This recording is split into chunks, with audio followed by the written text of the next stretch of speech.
Hi, my name's Phil. I like talking about politics. In this video, I'd like to discuss Boris Johnson's latest infantile attempt to avoid taking responsibility for his callous handling of the coronavirus pandemic, on this occasion by blaming care homes for the horrendous death toll of their residents. But first, if you'd like to be notified of daily news and politics, please subscribe to the channel and click the bell notification icon.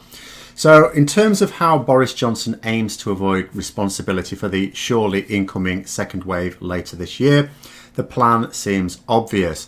Encourage people to behave in a way that makes social distancing impossible, or at least unlikely, whilst not even insisting upon the use of face masks for many indoor settings, and then blame people for not socially distancing when the numbers may no longer be dismissed. And there's a good chance that this will work. People's capacity for self-deception is quite remarkable.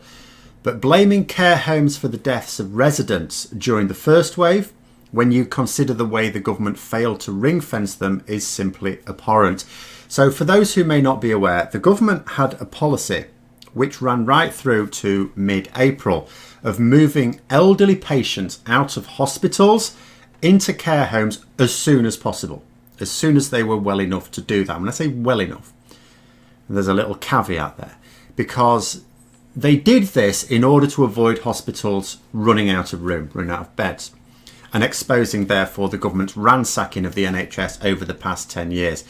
Come what may, they had to be able to report that the NHS coped, utterly crucial to their immediate political futures. It was an absolute imperative. But many of these patients were infected with COVID. So to make absolutely sure that hospitals wouldn't become too full, they had a policy that was to move those patients to the care homes without needing a negative COVID test. So a lot of these patients were not tested at all. And it actually made no difference even if they were tested positively, because if they were considered fit enough to go back, then that's what they would do. But in reality, they just weren't tested at all.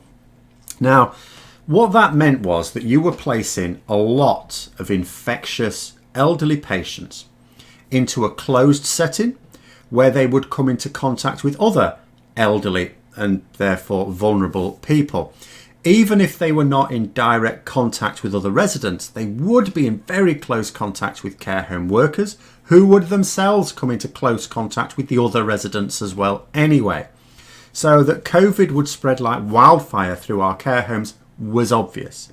And all the modelling that the government's sage scientists were carrying out was based on care homes being shielded, because that is what ministers promised them that they would do. Now, it's not a stretch to suggest that the vast majority of deaths in care homes are completely down to the government's negligence in failing to do so. I mean, the overall death toll is incredibly high in the UK, and the government are responsible for the fact that it is incredibly high. But there were always going to be a lot of deaths. Now, in terms of the general population, you can't really point at an individual and say, well, they died because of the government's negligence. And most of the time you can't anyway, because you can't shield everyone without bringing the entire country to a standstill. And of course you can't do that. You physically cannot do that.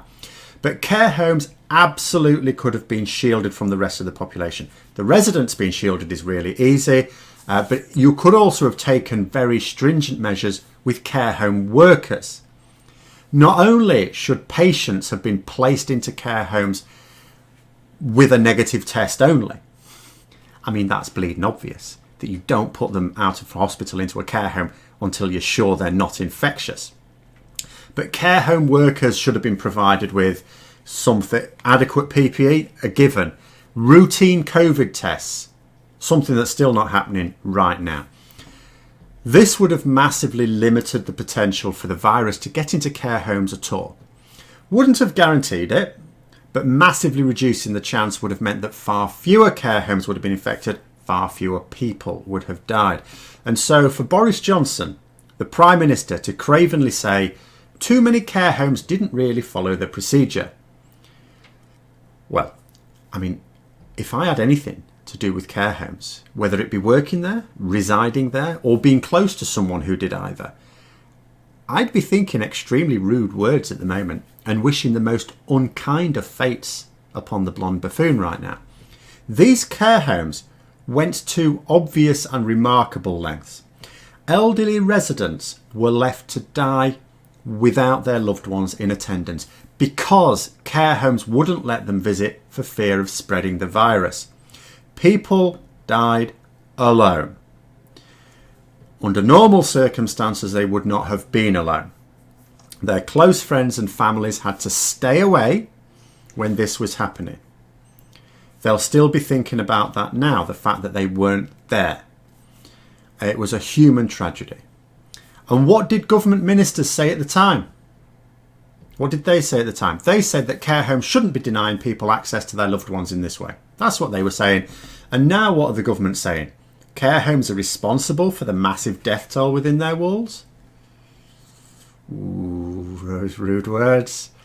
20,000 people died in care homes. 20,000. And almost every single one of those is on Boris Johnson. I mean, of the other 45,000, you would say most of those are on Boris Johnson, but, you know, many of them would still have died anyway. And this worm is trying to blame the people who put themselves to the hazard to do their best in circumstances that were already going to be difficult, but were made unnecessarily more difficult by this arsehole. Now, there are some who are saying that this could be a Dominic Cummings moment. What they mean by that is, so a lot of governments throw in the blame often works with the general population. It just works. With Dominic Cummings, it didn't. It lost them a lot of credibility because people were personally affected. They thought to themselves, hang on a minute, I've been following these rules. This guy clearly hasn't been, and you're trying to pretend he has. You're basically calling me stupid. They don't like that. So on that basis alone, the public didn't buy the lies about Dominic Cummings.